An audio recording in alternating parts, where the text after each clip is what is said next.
Hey, Mark, thanks for the question. I really think that tipping is a very interesting social dilemma. Having lived all over the world, I can tell you there's situations in certain countries where it's rude to tip. Because the folks you would tip see it as their job, it's their honor to serve you, and tipping them can be seen as rude. But here in the United States, that's completely the opposite. There are situations where you're absolutely expected to tip.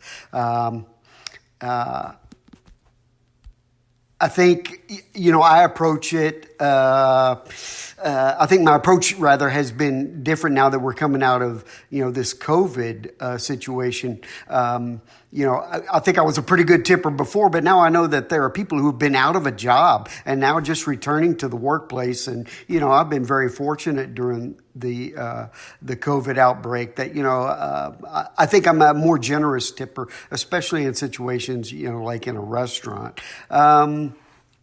And speaking of restaurants, yeah, if it's a sit-down restaurant, I absolutely am going to tip. And I guess it's less dependent on the service because I know the person bringing me the food or taking my order is just a cog in the wheel. And if I have poor service, it may not be their fault. It may be the kitchen's backed up or the quality of the food is just not there. But, I think I'm a pretty good tipper. But there are people who, when the bill comes, they will sit there and calculate down to the penny, 10% or 15%, whatever it is. I never do that. I just, throw some money on the table and it's usually probably way more than most people.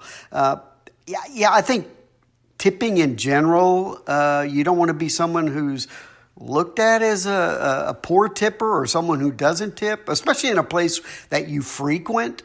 If I'm going to the restaurant and they're, in my case, they're restaurants we always go to and, you kind of get to know the person. And so you don't want them to look down on you and think, wow, he only gave me 7% on this really huge,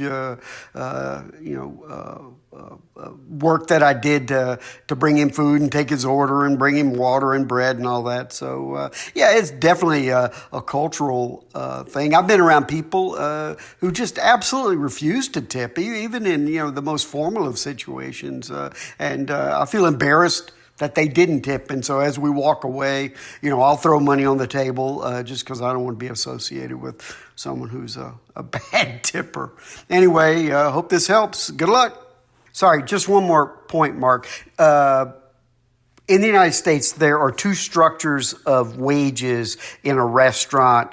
And typically the person who's a server has a wage that is lower than the minimum wage. That's the guy in the kitchen who's cooking or the person who's washing the dishes. And the thinking is that they're going to get tips. So the restaurant typically pays them probably half of what they would be required to pay them under a minimum wage situation. And that's one reason why, it's absolutely expected that you're going to tip because the person is relying on tips, at least for, in most cases, for half their wages.